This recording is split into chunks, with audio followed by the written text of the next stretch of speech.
Bonjour, enseignante à l'ILARA, je vous propose dans cette courte vidéo de partir à la découverte d'une petite région du monde où l'on parle l'assamais et où les questions de langues en contact, de langue relais, de créole et de rapports de force au sein d'un environnement plurilinguistique sont omniprésentes et impératives pour s'initier à l'assamais, la langue officielle de l'Assam. Mais avez-vous déjà entendu parler de l'Assam? En Occident, on connaît surtout l'Assam pour son thé noir et ses tea gardens qui s'étendent à perte de vue en basse altitude. Historiquement, l'Assam est la deuxième principale région productrice de thé dans le monde. 55% du thé indien est produit en Assam et 80% du thé indien exporté vient de cette région. C'est après la découverte d'une variété de thé local en 1823 que les Anglais ont commencé à le cultiver. Pour ce faire, ils firent venir une main-d'œuvre bon marché du reste de l'Inde, car la population locale était peu encline à y travailler. Alors cela explique pourquoi on ne parle pas l'assamais dans les plantations, mais des langues très variées. À présent, pour désigner tous ces travailleurs qui sont issus de groupes ethniques variés, le gouvernement assamais parle officiellement des Tea Gardens Tribes, les tribus du thé. Alors si l'Assam vous dit à présent quelque chose, pourriez-vous situer l'Assam? L'Assam, en rouge sur la carte, fait partie des États du nord-est de l'Inde, juste en dessous des contreforts orientaux de l'Himalaya. Cette région du nord-est partage des centaines de kilomètres, environ 5000, avec plusieurs frontières internationales. Le Népal, le Bhoutan, la Chine, le Bangladesh et le Myanmar. Cette région n'est reliée au reste du pays que par un couloir terrestre de 22 km de long, un lien souvent appelé Chicken Snake, le cou de poulet. Quant au nord-est indien, il comprend 7 États. L'Assam, mais aussi l'Arunachal Pradesh, le Nagaland, le Manipur, le Mizoram, le Tripura et le Meghalaya. Comme on le voit sur la carte qui date de 1950, soit juste après l'indépendance de l'Inde en 1947, la région du nord-est de l'Inde était constituée de l'Assam et des deux petits États princiers de Manipur et de Tripura. Le conflit frontalier avec la Chine en 1962 et la multiplication des mouvements tribaux indépendantistes et autochtones ont conduit le gouvernement central à satisfaire les aspirations identitaires des nombreux groupes qui vivent dans cette région en créant des États que l'on pourrait dire pour aller vite tribaux.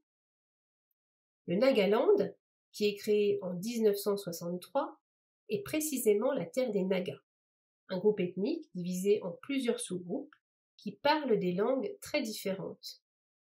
Le Meghalaya, peuplé en majorité par les Khasi, les Jaintia et les Garo, est créé quant à lui en 1972.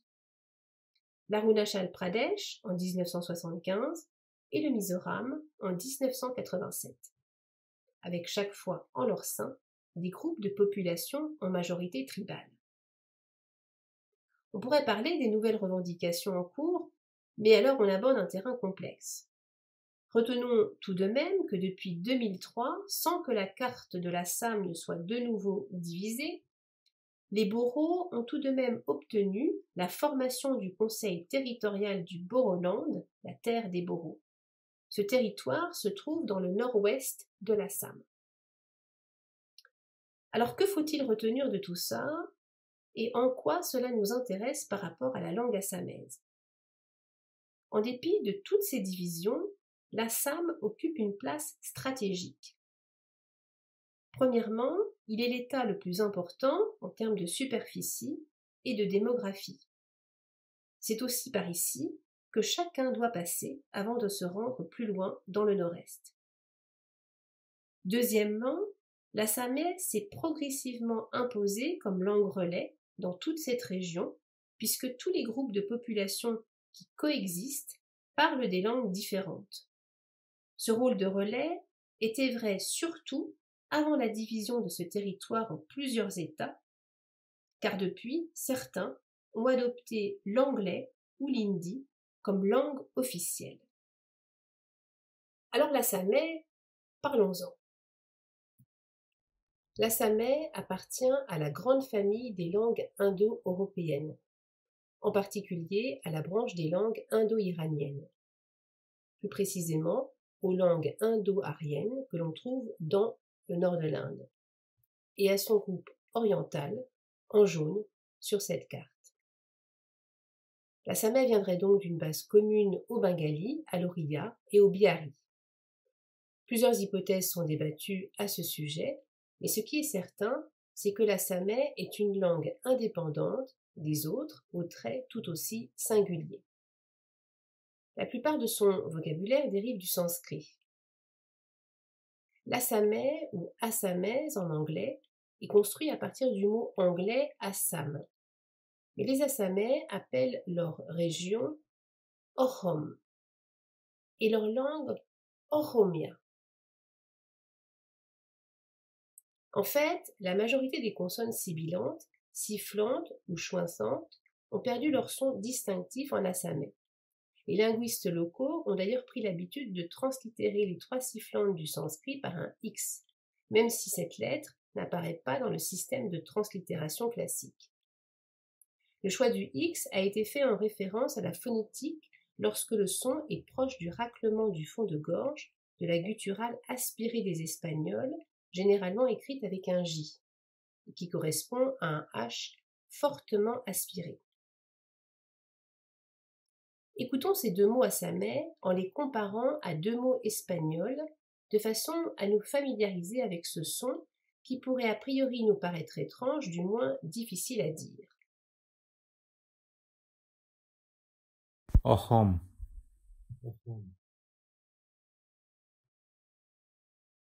Ohomia,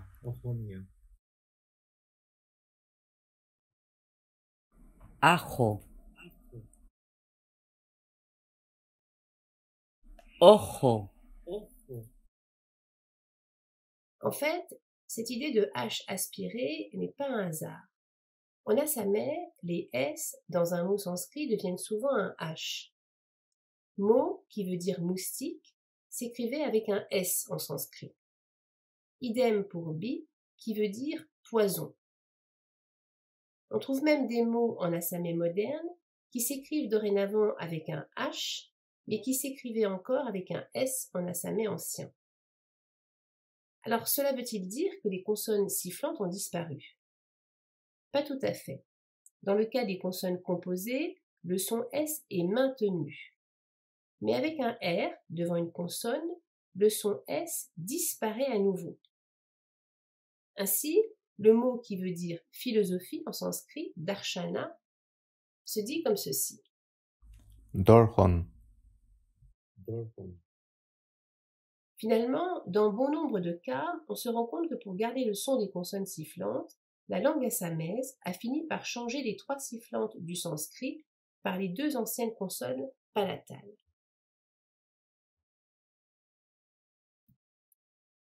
Continuons cette immersion dans la langue grâce au comparatisme en partant d'une phrase toute simple en assamais, puis en bengali et en hindi.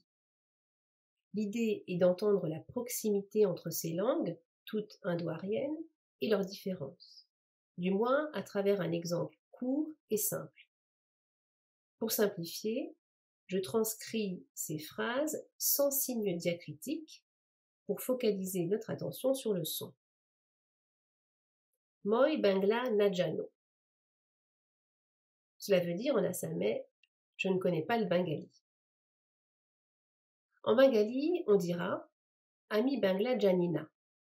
Et en hindi, au féminin, Mais bengali nehi janti.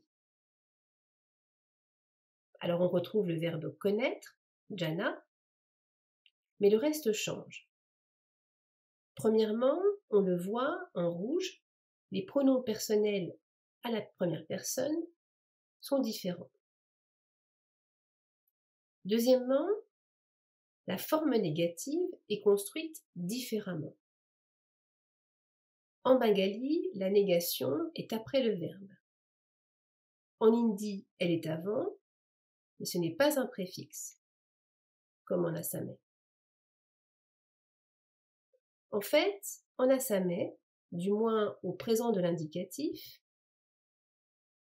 le préfixe n est ajouté, avec le plus souvent une harmonisation des voyelles. Écoutons ces exemples. Teon kele, il joue. Teon nekele, il ne joue pas. Tai kine, elle achète. Tai nikine, elle n'achète pas. Tai hoe, elle dort. Tai no hoe, elle ne dort pas. Après cette plongée dans la phonétique et la grammaire, continuons le comparatisme, mais de façon plus pragmatique, avec des chiffres. L'assamais fait partie des 22 langues indiennes officielles répertoriées par le gouvernement. On appelle ces langues les Scheduled Languages. Cela place l'assamais parmi le top 20 des langues indiennes, si j'ose dire, puisque le dernier recensement parlait de l'existence de 122 langues majeures en Inde et environ 1600 autres langues.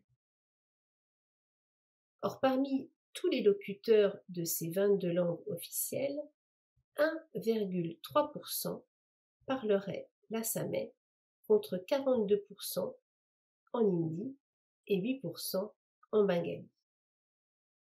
Cela fait peu, mais n'oublions pas que l'assamais est uniquement parlé dans le nord-est, un territoire qui fait seulement la moitié de la France.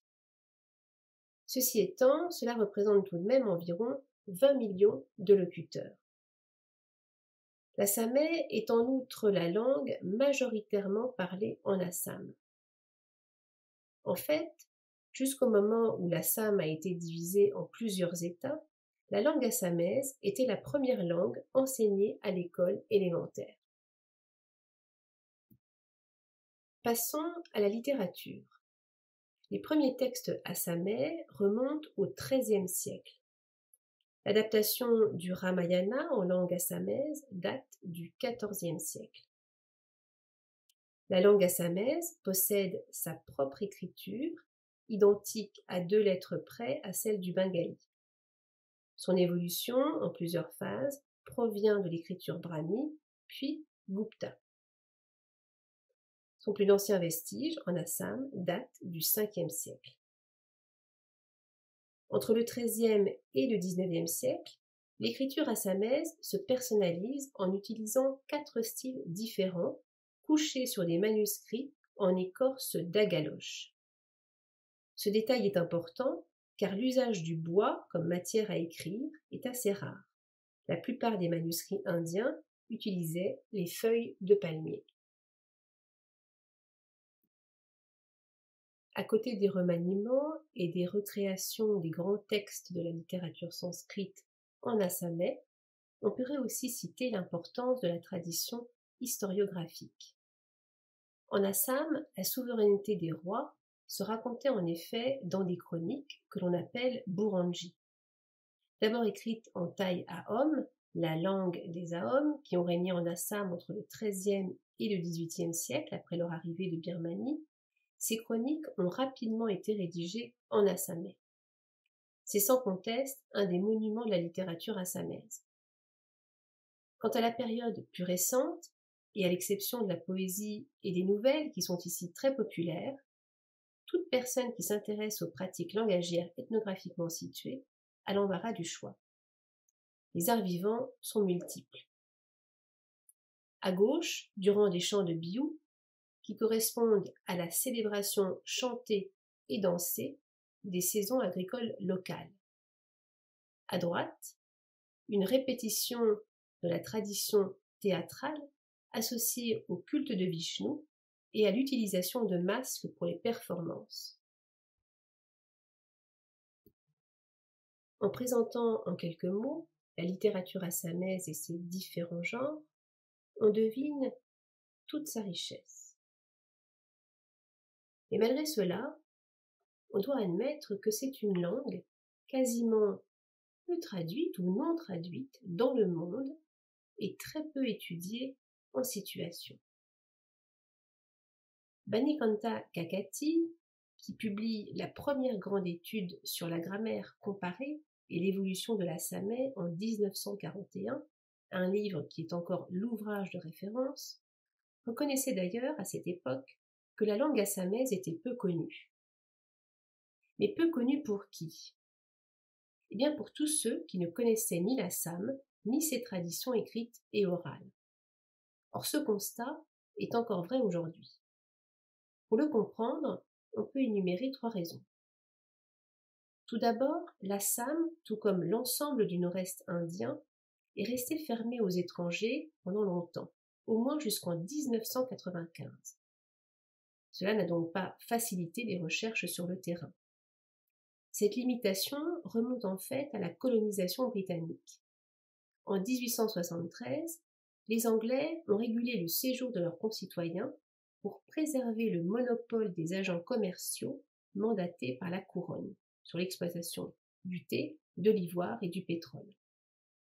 Cette réglementation est ensuite restée en place à la décolonisation par l'instauration de permis spécifiques visant à protéger les populations que le gouvernement indien recensait alors parmi ce qu'il appelait les Scheduled Tribes, les tribus répertoriées.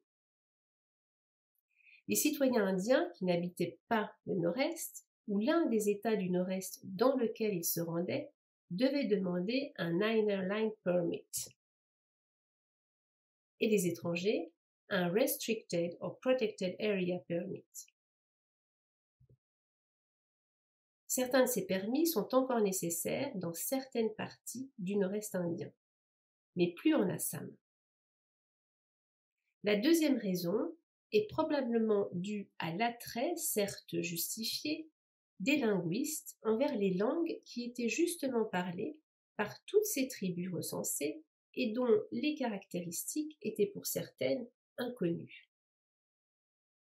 Mis à part les langues indo-aryennes comme l'assamais ou le bengali, il existe dans cette région une centaine de langues, peut-être plus, qui appartiennent à 3 autres grandes familles linguistiques.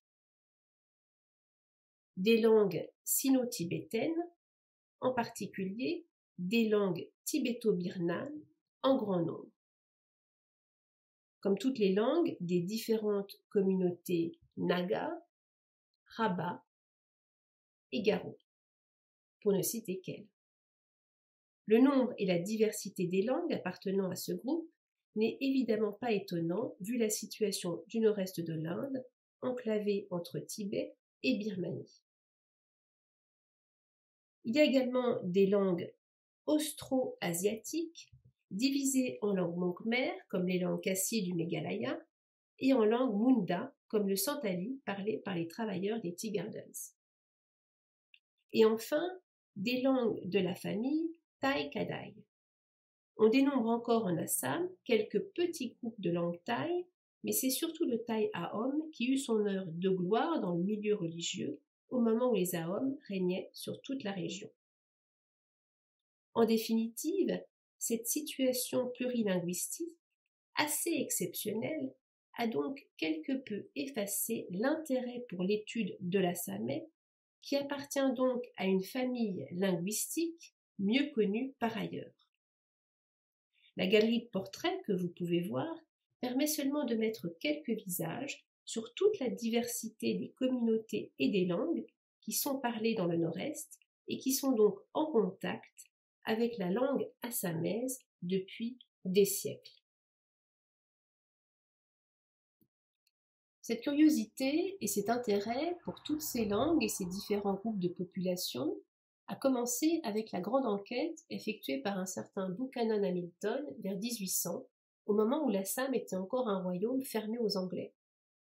Buchanan était un médecin naturaliste envoyé sur le terrain par la Compagnie des Indes afin de mener différents rapports. C'est au cours de ces missions qu'il nota des milliers de mots parlés par tous ces informateurs qu'il croisait près des douanes. Il en résulta un manuscrit de vocabulaire comparé. L'extrait présenté ici est issu des archives de la période britannique et conservé aujourd'hui à la British Library de Londres. Alors on ne va pas essayer de tout déchiffrer, mais on peut voir que Buchanan a pris soin de faire des colonnes de gauche à droite en écrivant chaque mot en script bengali et latin.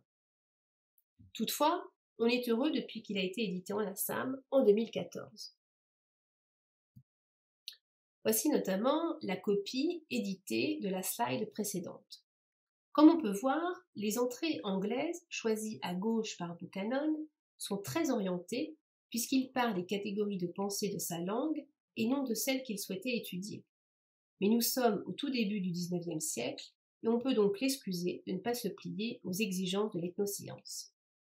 Ensuite, de gauche à droite, il recense le bengali, le koch, le rabat, le garo, le kachari, le pano-koch, le mech, l'assamais et le manipuri. Pour ces 6 langues en rouge, c'est une base intéressante.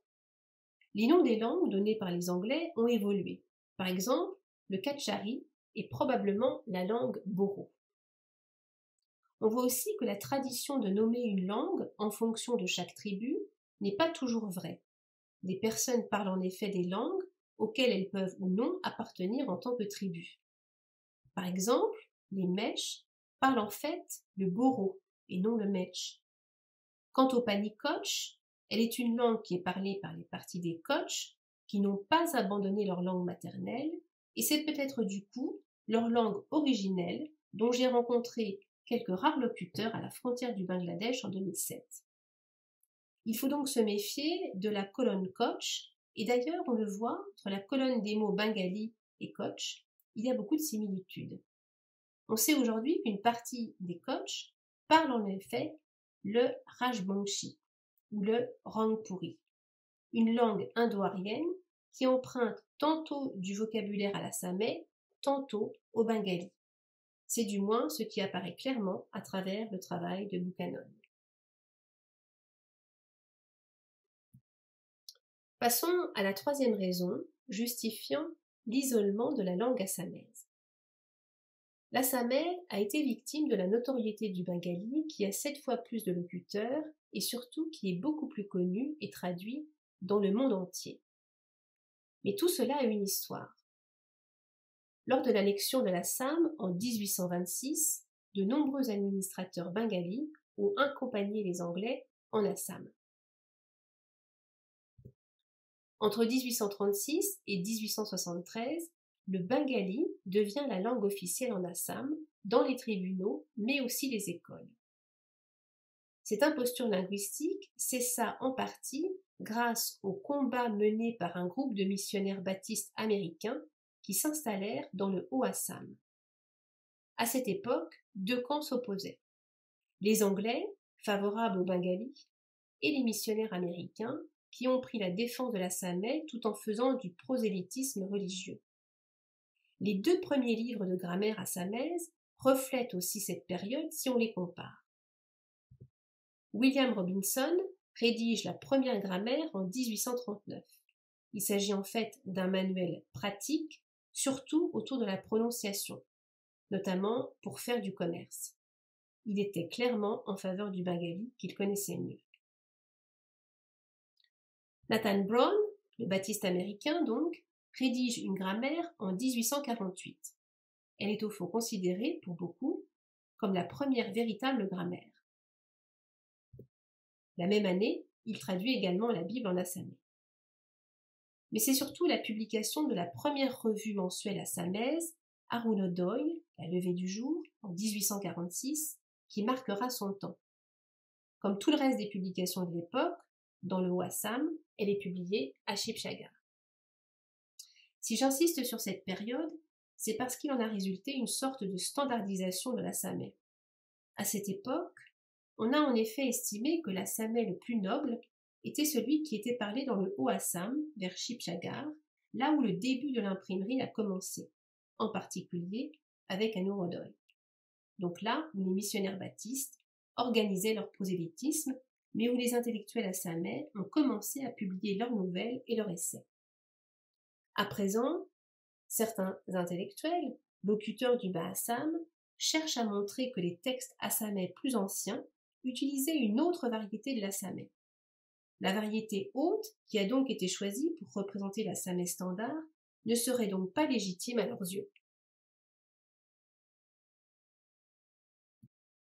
Essayons d'en savoir un peu plus sur la question des différentes variétés de la langue assamaise.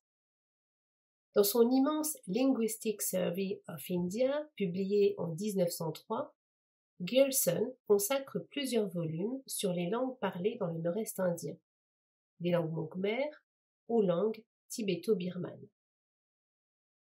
Et c'est dans le volume 5 qu'il parle du bengali et de l'assamais. Alors, comme on peut s'y attendre, une très grande partie est consacrée au bengali.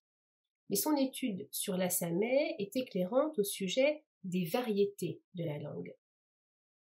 Il divise d'abord la carte de la langue assamaise, que j'extrais ici de son livre, en deux.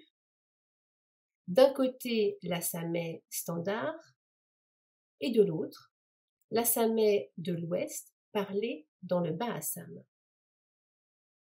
Mais regardez de près, on peut voir que Grierson indique deux autres ensembles. Une variété hybride de l'assamais qu'il appelle Mayang ou Bishnupriya.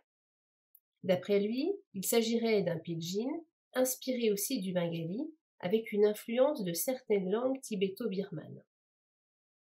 Il note également la présence d'un autre pidgin de langue assamaise qu'il appelle Jarwa et qui était parlé autour des Garo Hills. Comme la plupart des pidgins, ce langage simplifié servait lors des échanges commerciaux.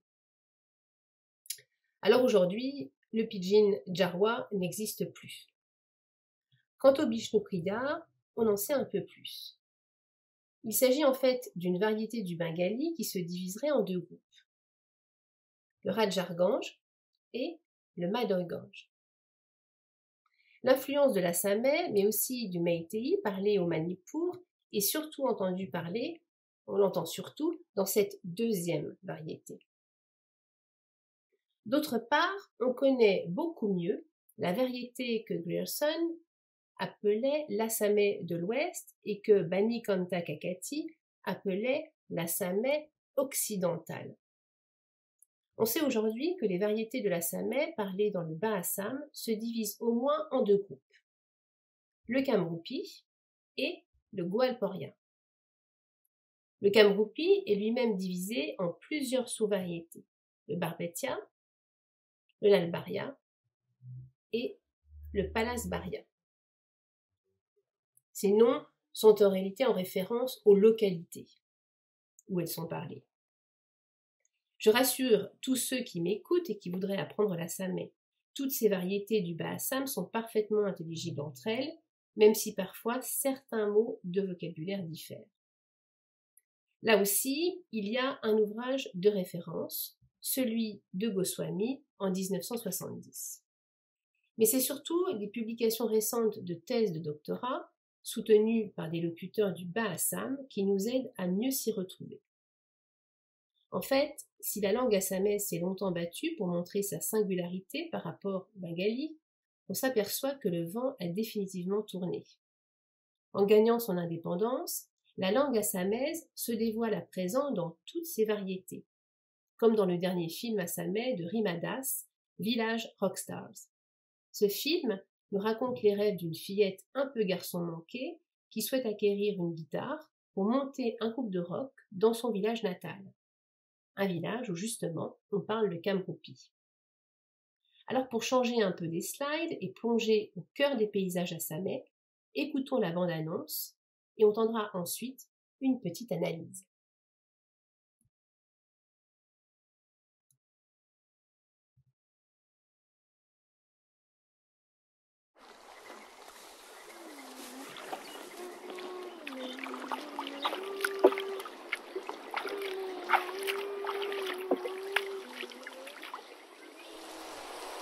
বলো মোৰ এখন সঁচা কিতাপ হ'ব কেনেকে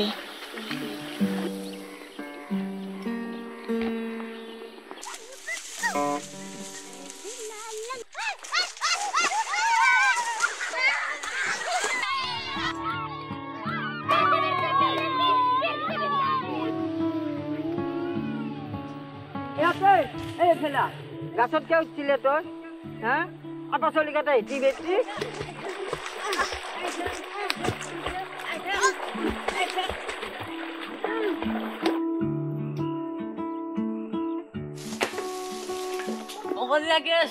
ক'ত গৈছিলি তই তামোল কেইটাও পাৰবা নৰা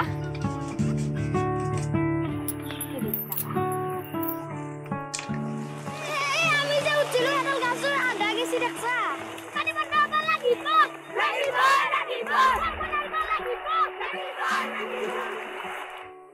পেটে মুঠুৱাৰী নোহোৱাৰ কাৰণে বানপানীতে আমাৰ দেউতা মৰছে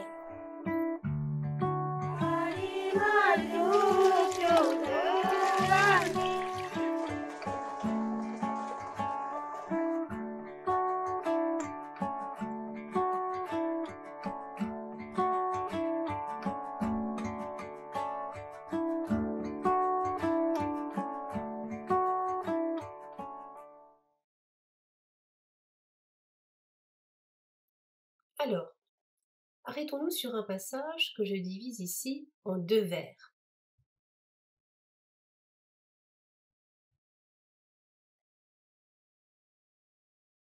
Hey happy, hey fala, gasot kyo utilitoy. Une femme du village interpelle ici la petite héroïne et lui demande pourquoi elle grimpe aux arbres comme un garçon. Premièrement, et c'est facile, happy, qui veut dire fille, est typiquement kamrupi. On dirait swali dans la variété standard. Eifala, en assamais, on dirait eifale. Gasot, sur l'arbre, se dirait gosot.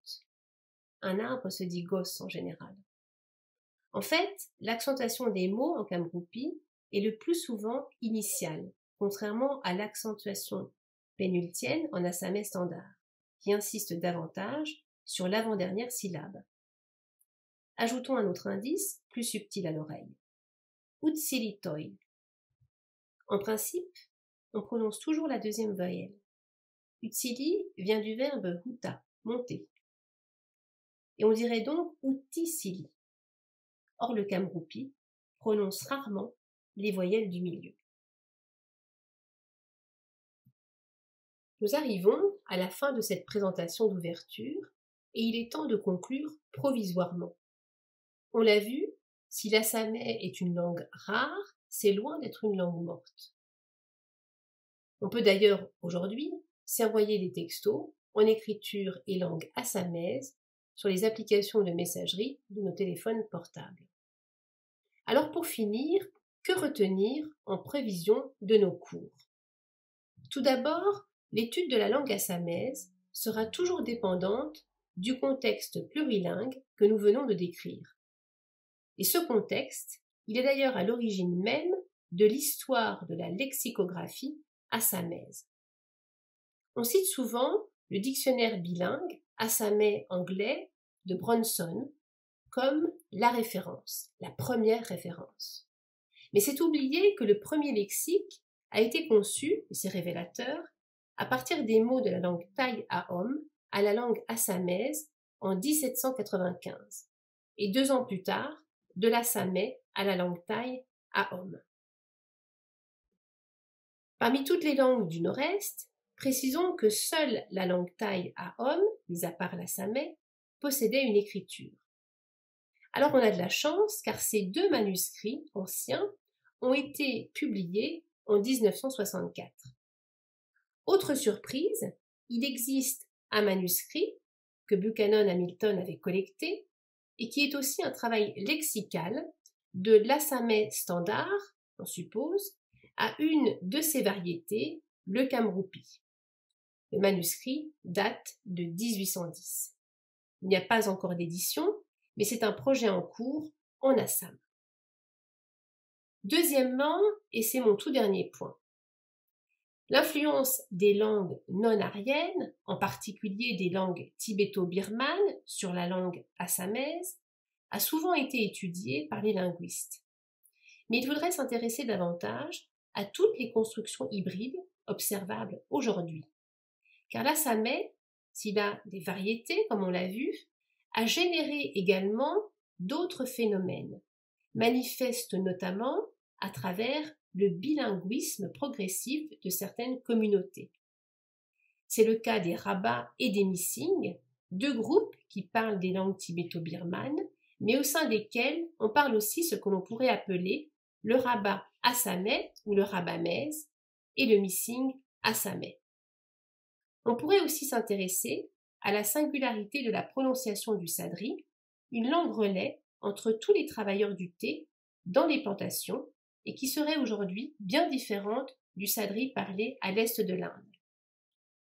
On en vient même à parler d'un sadri assamais. Enfin, comme partout, l'arrivée de l'anglais, mais aussi de l'hindi comme langue véhiculaire, a changé certaines pratiques. Le pidgin, que l'on appelait autrefois néphamèze ou arunachali assamais, a presque disparu en Arunachal Pradesh. En revanche, le nagamèze, un créole de langue assamaise parlé par de nombreuses communautés nagas, en plus de leur propre langue très souvent, a permis de se familiariser avec l'anglais et l'hindi en intégrant les mots de ces deux langues dans ce créole assamais.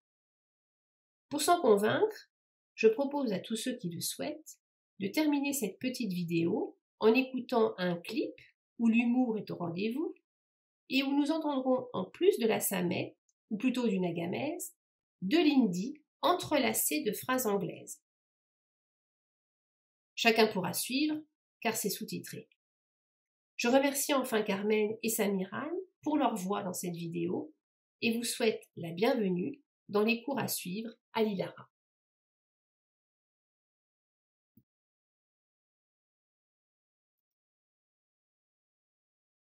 Kamna thakamota sadi nakuragi dedo kaprawi dulai du gushe rani nishnara kyu gushe missa koi gina muge phasaina din phor muk ekla bajai thege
Washing machine kini dibo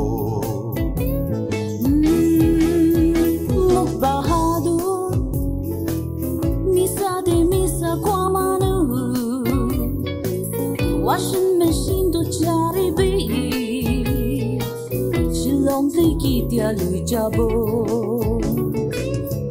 Don't worry my darling Dunia sab moi dekhai debo Aeroplane te loi berabo Osa Delhi te selfie khichibo Wow Shopping Lisbon Nabi Gimana ka? budget under 5,000. 5,000 baht ki pawo. Look, my heart is like a mountain. Oh, Isor. I am your family captain. Oh, Isor. Moi dangor galti kuri she. Itu kisah di kuri kena. Baca bi bishi hoi jai she. Aru sabi. Dukan malik ke koi thake. Tai dangor lotri jitibo. Baki saki de rai dibo. Don't worry, my darling. Dunia sab moi dekhai debo. Imane dikhabi ho. Aeroplane te loi berabo. Delhi te selfie khichibo. Apni ikla khichibi. Shopping Lisbon, Nabi. Budget under 3,000. Ayale. Wah. Look, my heart is like a mountain. Wish ho. I am your family captain. Don't worry, my darling. Dunia sab moi dekhai debo. Hodai dikhai di.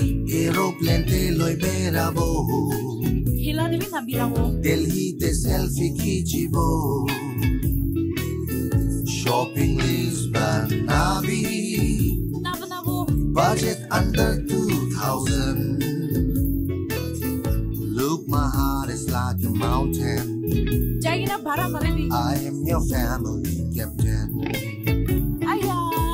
Look, my heart is like a mountain. Boy, mountain ase ho. I am your family captain.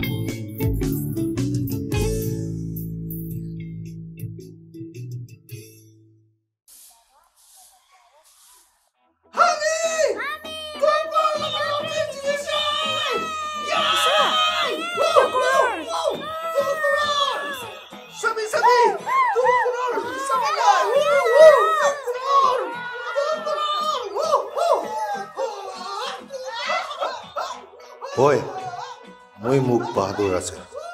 Bole bi pinky bra moje beshi morom kore de. Aro moi bi taki beshi morom kore. Dunia de osala ka morom thakisi bole rasta sob kholi de. Sabi dukan baki bi beshi thakise idu bi tirai dise.